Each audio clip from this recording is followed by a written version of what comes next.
Very much, Sue, for the warm introduction. Lovely to meet you all joining us virtually today. My name is Kendall Techstar, and I work for a business called Acre Frameworks. I will spend a little bit of time telling you about who we are and why we do what we do, and then we'll transition into our topic of leading with courage. But first and foremost, I am an executive coach. I am a leadership development trainer, and I'm also a psychometrician. So I support people to understand their behaviors from an emotional intelligence perspective. How do I understand my leadership style, and then how do I set meaningful goals for the future to develop in that direction? So learning and development is near and dear to my heart, and this topic of courageous leadership is as well. So I will be forwarding you all to think about, what does it really mean for me to show up and be braver in my role? And I think risk management, there's a huge call to action for bravery in the work that you all do. The tool Mentimeter that we'll be using today is an interactive polling tool. I will bring a QR code for you all to scan, and Sue has kindly made that accessible in the chat, I believe, as well, or in your packet for the webinar. So I'll go ahead and start my screen share now. And as she said, this is interactive. So the way that Mentimeter works is I'll put some information in front of you, and there'll also be some open-ended questions. Once you're scanned in on your phone, you could submit answers, and those pop up on the screen. That way, I'm not spending the next 40 minutes talking at you, and we can really get a discussion going around how is this going to live and breathe in your professional life on the day-to-day. So let me just get our screen share up and running.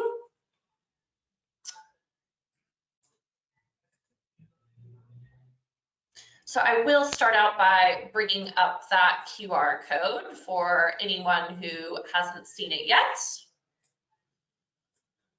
So you can scan this QR code. It will take you to the Mentimeter website. And equally, we've got www.menti.com and the code on the left-hand side if you're having any issues. So hopefully everybody is scanned in at this stage. And we'll go ahead and get stuck in. So this business, Acre Frameworks, that I work for, we are a learning and development consultancy. And our mission when the business was born approximately 6.5 years ago was to upskill health and safety professionals, one person at a time, to help them create the change that they want to see in the world. And we really have moved into the space as well of supporting teams who are purpose-driven to develop in the direction of the change that they want to see.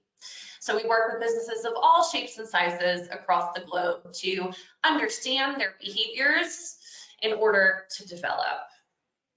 And we're very passionate about rebranding health and safety, if you will. So I knew nothing about health and safety when I joined this business 5.5 years ago, something I had vaguely heard about. And then I started to hear about these stereotypes of people really relying on command and control. I know there's a wider range of risk professions that probably need to be giving a nod to, but for the sake of where our mission started, I will run with health and safety language for now.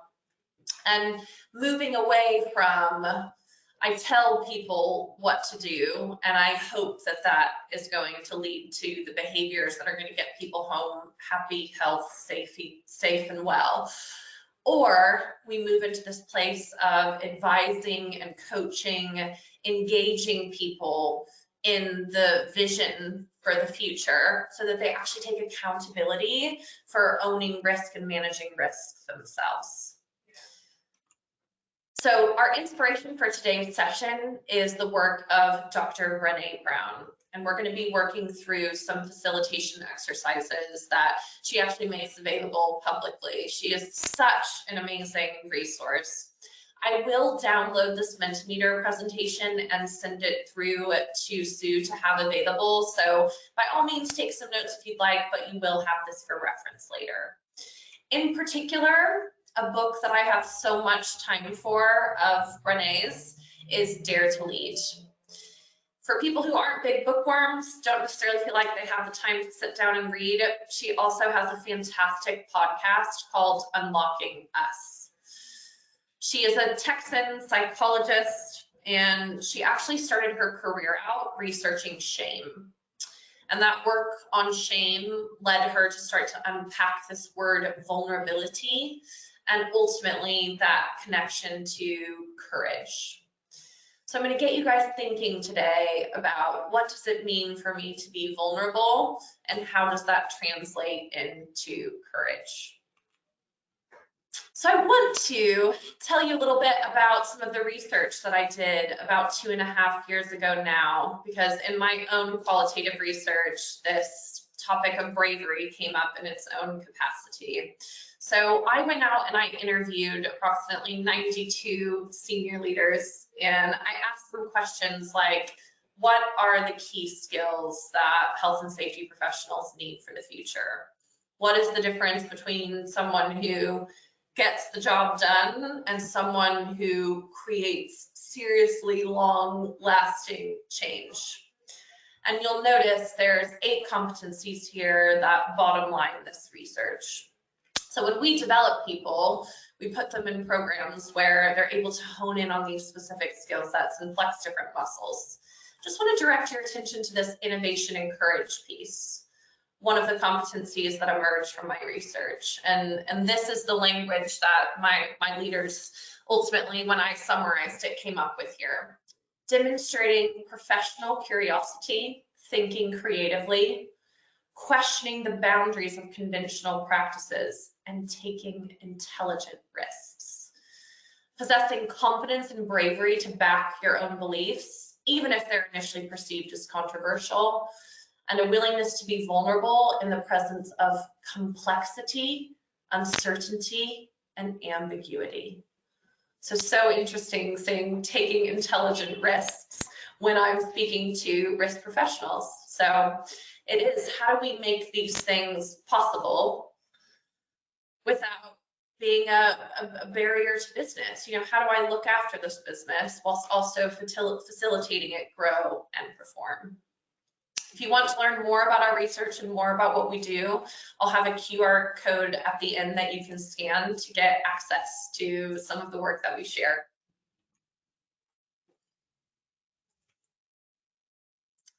There's also a great quote from an individual that I worked closely with while she was at APM Terminals, and that goes as follows. Understanding what is courage has been a transformational journey for me. It's taken me a good few years to be comfortable opening myself up to what that actually means to me as a mother, a wife, and a professional. Courage for me is about not being afraid to be vulnerable. When you are vulnerable and humble, not showing up encased in armor, you can create an environment where care and connection can blossom, driving productive and meaningful relationships. It is critical for me that people feel safe, seen, heard, and respected. It ensures that I can connect with everyone, regardless of role or position, and build trust, which inspires curiosity and creativity. And I genuinely couldn't say that better. And I love one of Brené's points around the fact that if you're on this call and you're not in a quote unquote leadership role, maybe you don't have a team that reports into you, that doesn't mean that you're not a leader or already becoming a leader. So hopefully that's some inspiration. And now we're going to get stuck into the detail a little bit. And this is where I'm actually going to ask you guys to actively contribute as you're willing. And if you're willing to go there, the beauty of sessions like this is you get to see different perspectives from other people. So at this point in time on your phone, there's an opportunity for you to fill in this blank. So we are going to use this starting point of what is the word vulnerability. So I want you to think back about when you were growing up, the messages that were sent to you about vulnerability. So I believed it was blank. Never looking for perfect answers here. So if you guys can pop an answer into your open box and submit through Menti, it will pop up on the screen. Just so you're aware, it won't say your name. It's all anonymous here.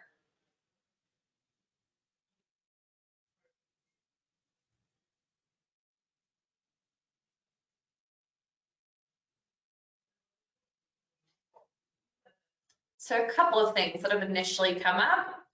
Sign of weakness. So that was a key piece that came through Brené's research.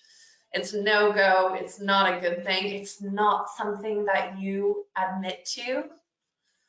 Ooh, what others suffered from. Interesting to see that language, suffered. Weakness, something to hide. Scary, yeah. And if you admitted feeling vulnerable, lesser than someone who's kind of oozing confidence. So it's almost like vulnerability is on the opposite end of the continuum of confidence. So yeah, vulnerability's gotten a pretty bad rap, hasn't it? It's, you know, it's the other V word besides Voldemort that we don't use for any Harry Potter fans out there. Being weak, being in an embarrassing situation, yeah, it's kind of a no thank you, I opt out of that. And we're here to reframe this because Brené's research actually painted a very different story of what being vulnerable means. So I'm going to give you her operational definition now of what vulnerability means. So based on conversations with thousands of people, this is her definition. The emotion that you experience in the face of uncertainty, when you don't know what the outcome is going to be, risk, taking some kind of risk, whether it's personal, interpersonal, comes in all shapes and sizes, and emotional exposure. So when my emotions might actually be put on the table for other people to see. The emotion we experience in the face of uncertainty, risk, and emotional exposure. So when I use this word vulnerability moving forward, we're sending weakness, an undesirable trait out the window, and we're running with this. So I've got another open-ended question I want to throw out there. So what does it feel like when we're in that state of vulnerability? What does it feel like? What does it look like? What kind of emotions do you experience? Maybe what kind of thoughts go through your head? What sort of behaviors crop up for you? Yeah, it's scary. I buy into that one.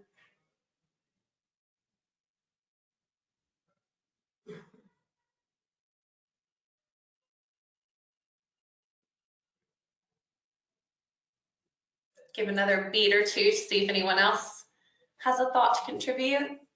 Threatened. Interesting. So that has a slightly different feel to it. Worrying, concern, you know, what will happen off the back of that? That kind of ties into that uncertainty and that ambiguity. A big thing to admit. I have to be careful who that may be too. Ooh, interesting. So who's on the receiving end of our vulnerability? I think sometimes when I crack open this conversation with people, they think I want them to go run around spilling their guts to everyone. We're going to debunk some of the myths about vulnerability shortly, but you can be choosy about who you're vulnerable with. And I think that's important. We're talking about being healthily boundaried. So there's a certain time, place with certain people. You know, there are people who deserve our vulnerability and others who are not perhaps placed to be on the receiving end of it. So I love that point. Makes me want to hide. Not being in control. I'm a recovering control freak over here, so that one resonates really hard. Worthless. Ooh. Not wanting to engage. Yeah. So again, we've got some kind of icky, not very comfortable feelings that come with vulnerability. Now I want to take this one layer deeper. I want you to think about from a business perspective, if you were to go ask a leader in your business what they think about vulnerability, what the messages or expectations are.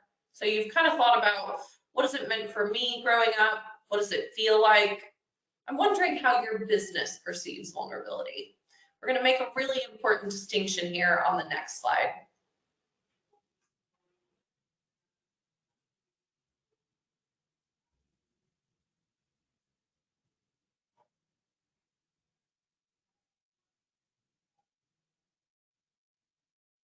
Yeah, this first one that's come up, I'm so glad that you shared that, because that's going to be a key piece that we want to distinguish. There's a big difference here between vulnerability in people and vulnerability in processes. Big difference there. And oftentimes when business leaders hear the word vulnerability, they're thinking vulnerability in processes. And yeah, it makes sense that they don't want that. We're going to be talking about vulnerability in people. So similar message, weakness, not acceptable.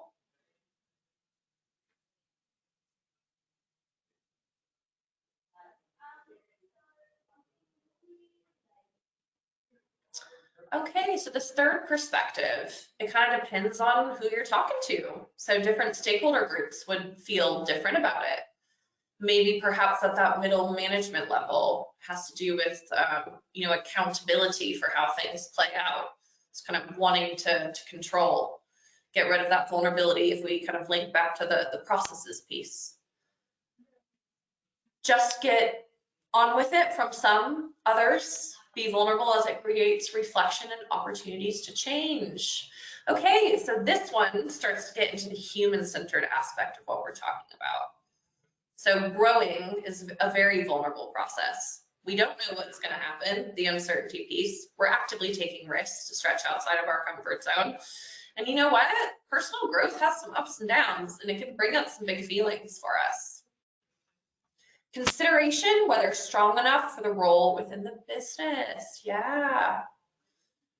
All right, as a woman, this is difficult to overcome, viewed as being more emotional.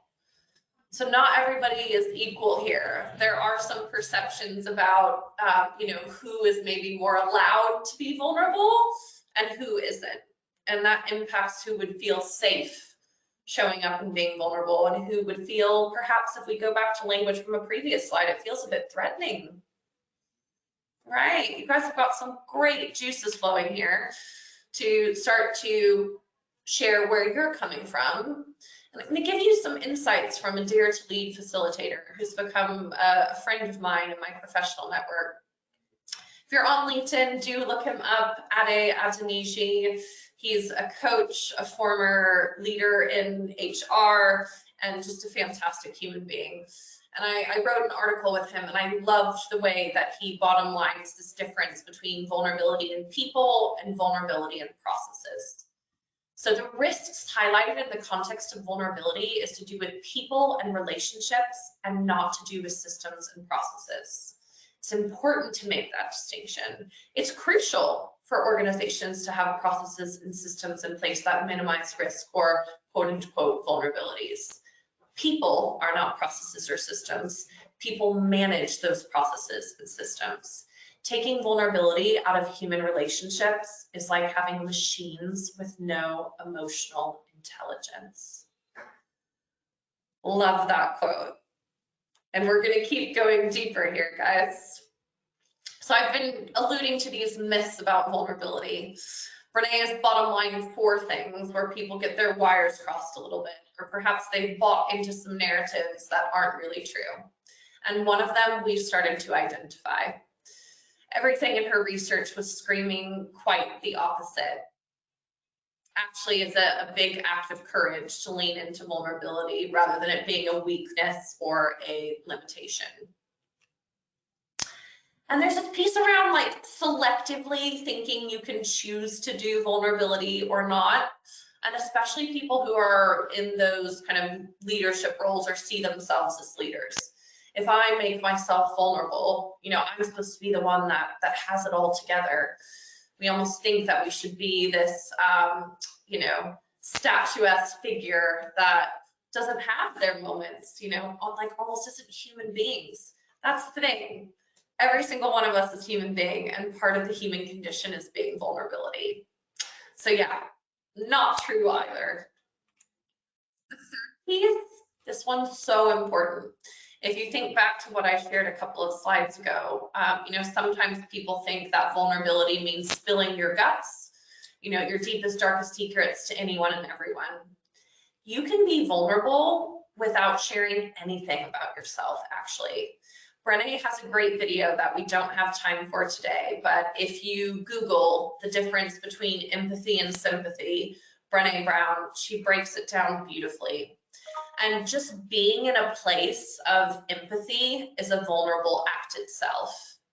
Sympathy is, I've kind of been through the exact same thing as you, and I feel sorry for you. It's feeling for someone, and empathy is feeling with someone. So I actually don't have to understand precisely what you're going through to be able to access something that I've been through that has an intersection of emotions. So I have to lean into something that I've felt similar to the way that you feel to meet you and connect with you.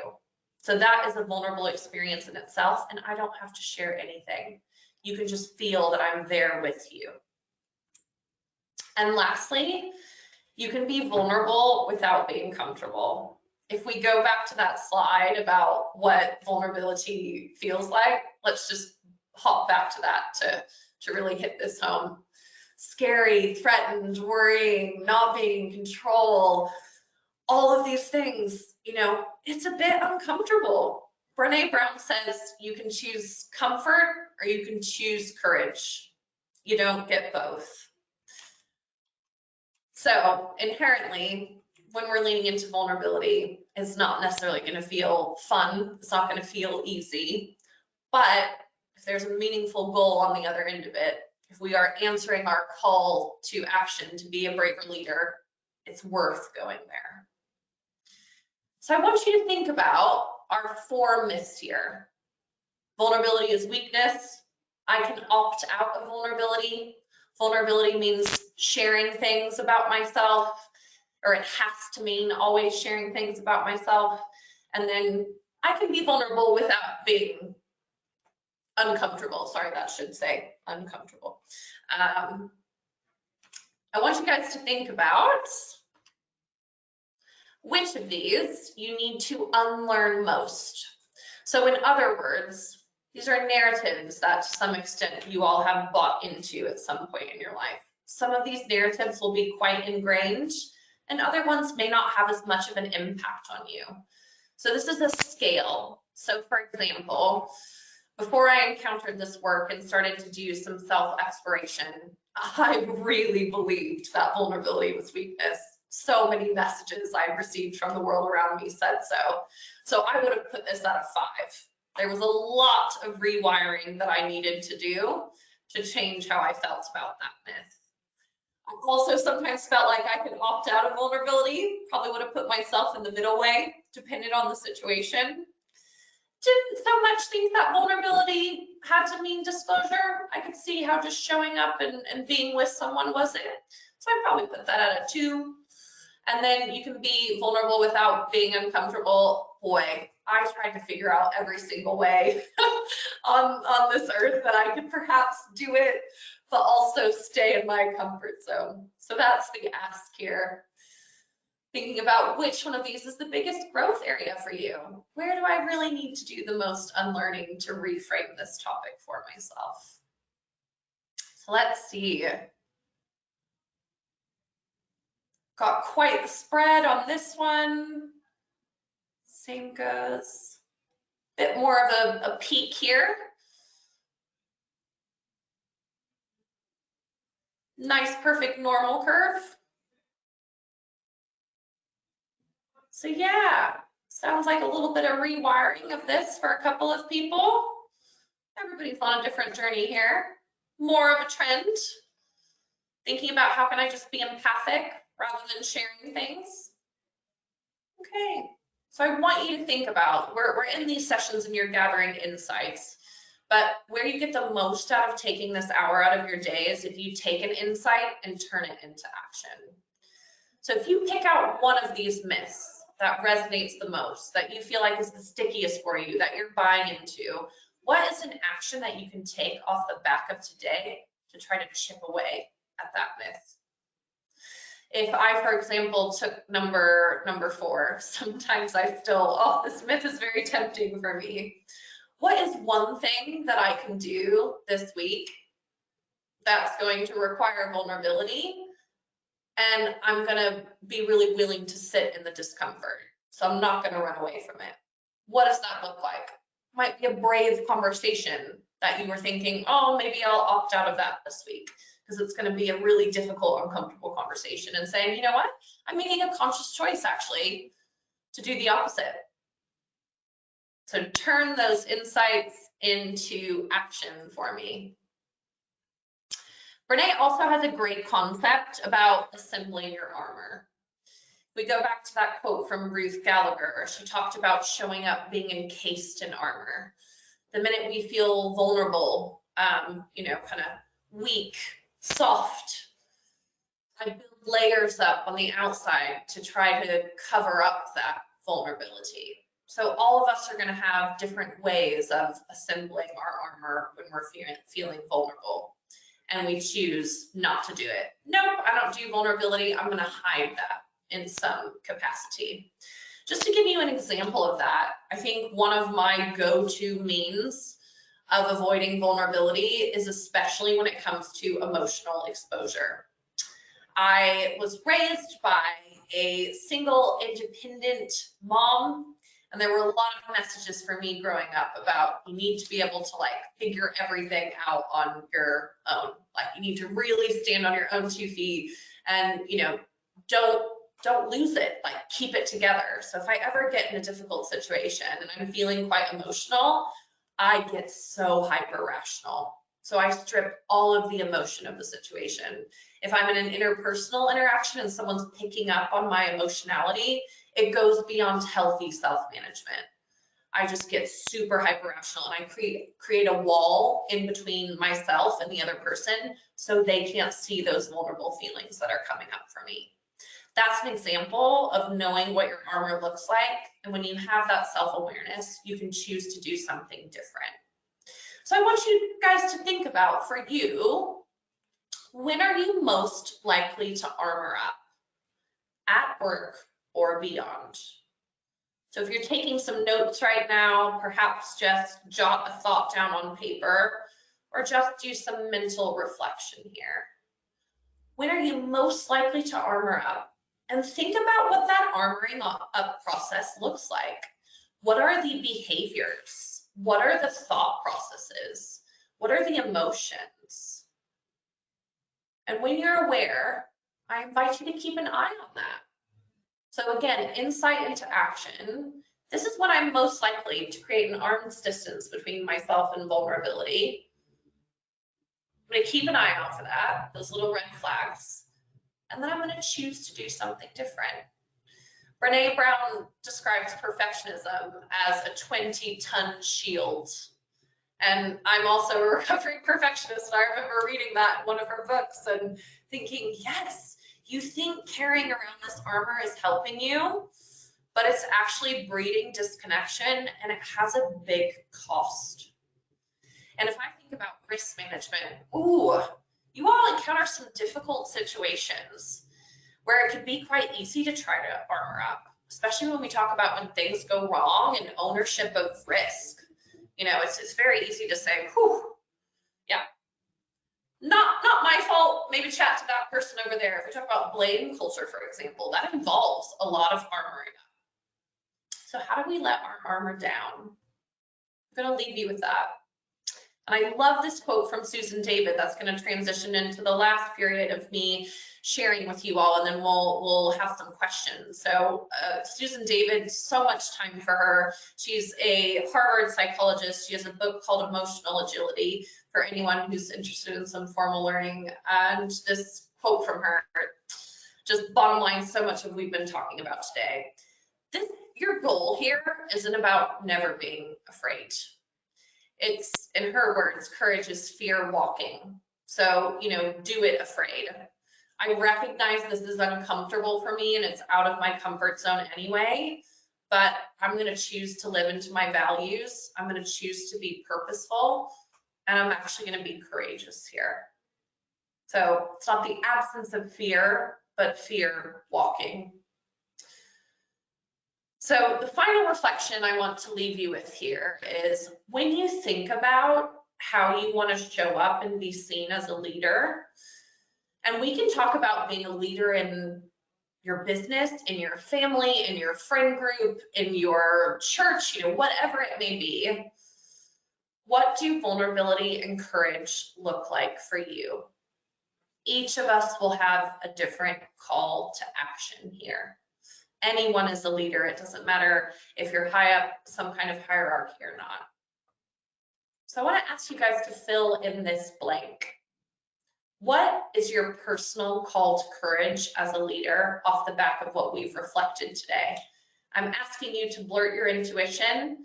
You may find the perfect light bulb moment doesn't happen today, but as you take this away, we've planted a seed, you water it, something comes up for you. But I do just want you to blurt your initial reaction here. I want to be braver at blank.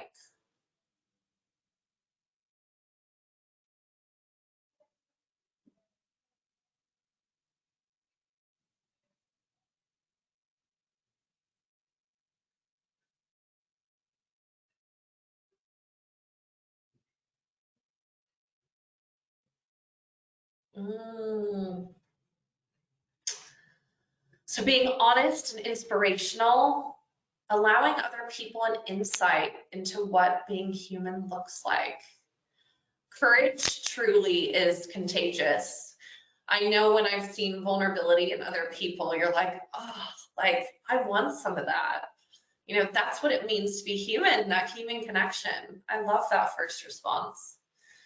Dealing with challenging situations, rather than running for the door, how do I really show up and be seen? And how do I really see and hear the other person? How do we both lean into that vulnerability together? And again, I think there are so many aspects of what you all do as risk professionals that require some big conversations. Being vulnerable and accepting I do not have to know everything. Ooh, that's also a good one. A lot of people say to me, as someone in a support function who often kind of holds a lot of technical knowledge that other people don't have, I constantly think that I have to have all the answers. And if I don't, I've failed. And I would argue, and my research certainly backed this up, that being curious is your superpower. But curiosity is a vulnerable act. Saying I don't know and I want to go find out. So technical information is available to you in a number of resources, but curiosity is something that we really do have to bring to the table from in here. So I don't have to know everything. Yeah, that's a very vulnerable thing to say. I don't know. I'd like to be braver to come to terms with my own vulnerabilities and resist the urge to hide those areas, raising the guard. Yeah, absolutely. Knowing where my boundaries are and not allowing people to take advantage. Healthy boundaries, amen to that one. Asking for your needs to be met is an act of courage.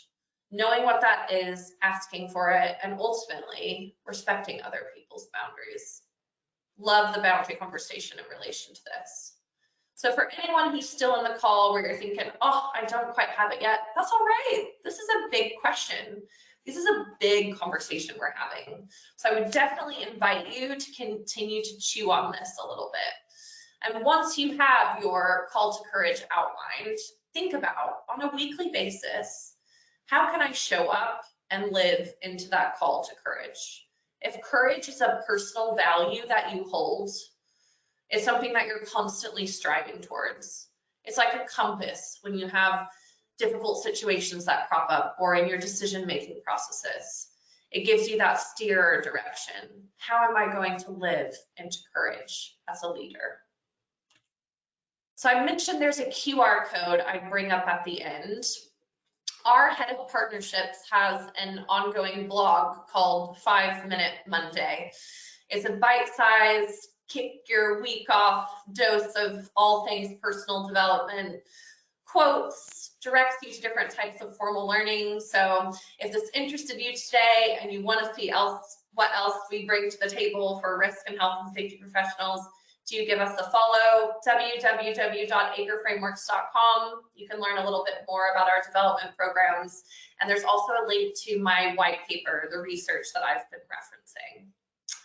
So that will come to the conclusion of the didactic portion of what we're doing. So Sue, at this point, I suppose, invite you to come back to the room and we can transition into any questions that people may have. Yes, thank you so much, Kendall. It's really interesting and informative. Fantastic. We do have a few questions, and I would encourage anybody else, if you've got a question, to just pop it into the question box. So the first one is, what practical tips can you give to help me improve my confidence for leadership? Ooh, confidence. So firstly, and I'm going to do my best to answer the question. Confidence can mean a lot of different things. We can talk about kind of self-belief and self-confidence. So do I believe in what I bring to the party? Am I accepting of my limitations? Do I have a growth mindset, knowing that I can ultimately improve those? I kind of put that in one camp. And then the psychometric that I use, it's called the Occupational Personality Questionnaire. One of the aspects of personality that it talks about is social confidence. And the way that it defines social confidence is how comfortable you are when first meeting people, how at ease you are in formal situations. So those are two very different personal development objectives. If I brainstorm a few ideas here, we start with social confidence. Whenever I talk to people about building out social confidence, I always joke that it's like exposure therapy. You do have to identify that social circumstance in work or beyond that's outside of your comfort zone and put your hand in the air and say yes to it. I'm not saying stretch so beyond your comfort zone that you're in panic mode, but what is that healthy stretch outside of my comfort zone in that social setting? The more I'm exposed to it, the more it will actually fall within that comfort zone. So that is a great linkage to courage in itself. And then this self-belief and self-confidence piece, I tackle so much in one-to-one coaching. And the reality of it that it's typically pretty deep. When we talk about the levels of behavior change, and I know I'm kind of preaching to the choir here, talking to risk professionals, but I like James Clear, who wrote Atomic Habits. He starts with an outer layer rung of changing our outcomes, the goals that we set, for example, moving into changing processes, which would be kind of habits. And then we get to the very core of the apple, if you will, and that's identity level change. So this is the beliefs that I hold about myself, how I perceive myself. And oftentimes what I find in my coaching is people have some self-limiting narratives that get in the way. I'm not good enough. I'll not quite get there. I don't have enough technical knowledge, whatever it is. We all tell ourselves some stories that aren't so helpful here and there. And one thing I would direct you to have a look at that I think is fascinating is the work of Shirzad Chamine. And I can pop this through to Sue to give you a direct link. He looks into our inner critic. And he has a great TED Talk called Know Your Inner Saboteurs. And he has an assessment that you can take online that helps you to better understand your self-critical narrative. I appreciate I'm just blurting ideas because we can't really have a back and forth, but hopefully that helps the individual who submitted that question. Thank you. Right, here's another one. Is there a threshold that separates vulnerabilities that are acceptable from those that are not okay to have as a leader? Oh, that's such a good one. Brené gives a great example in a video that she has online. And she talks about a leader who was in a business that was coming close to being in a really difficult situation. So financially not in a good place, maybe we're at the place where we're gonna have to let some people go. and he was feeling very distressed about that. So going into a room of people and sort of vomiting that distress, that in some ways might be cathartic for you, kind of get it off your chest, but is it really in service of the collective?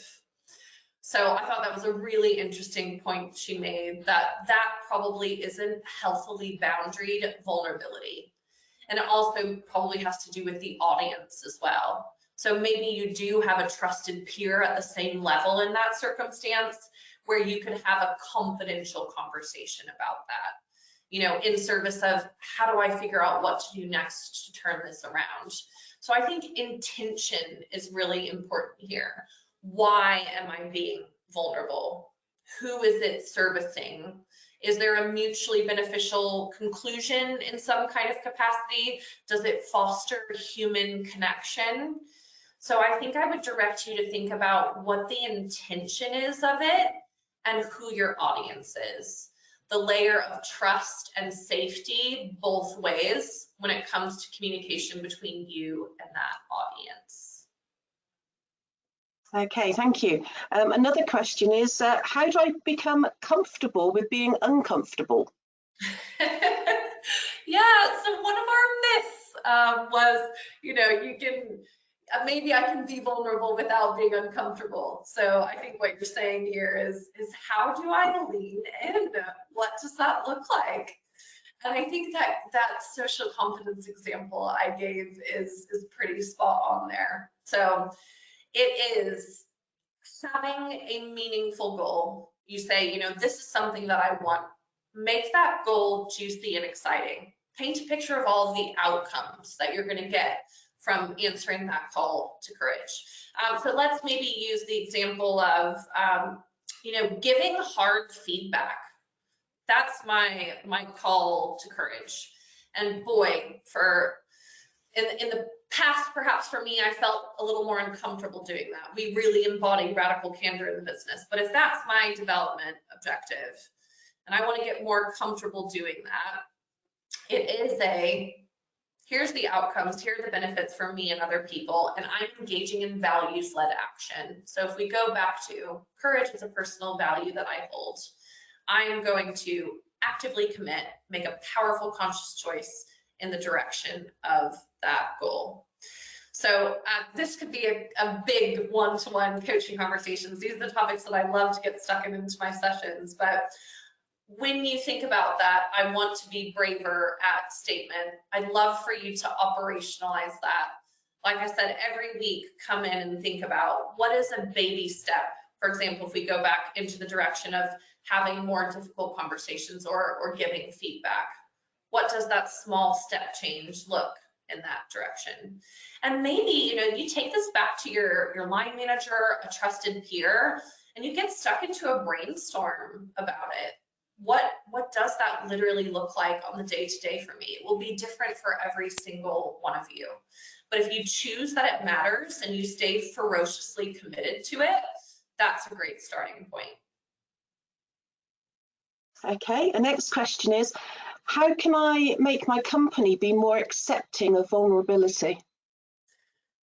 Well, that's a big one. And I think that's where, you know, when we talk about that organizational level, you sort of have the least control of. And I think we certainly, the journey starts with ourselves. I think I used that quote from Renee, courage is contagious. I'd invite you to think about what role modeling vulnerability in a powerful way looks like. How can I make courage contagious? There's some great leaders in our network who are trying to approach risk management from a more forward-thinking perspective.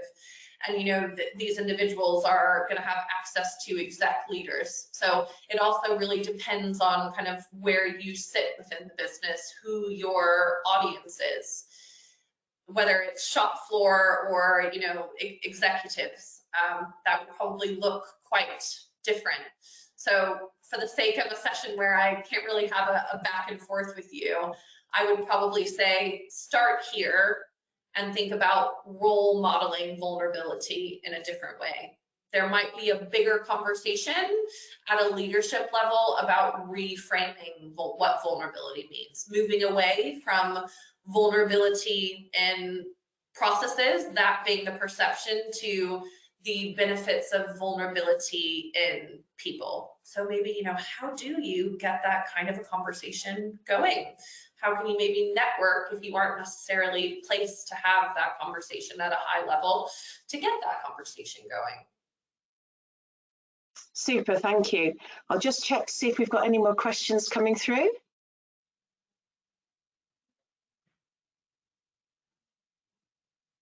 No, I don't think there are. So thank you ever so much, Kendall, for your time today and for sharing your knowledge with us. And thank you to everybody who's joined us today as well and really got involved with Mentimeter and putting their thoughts forward.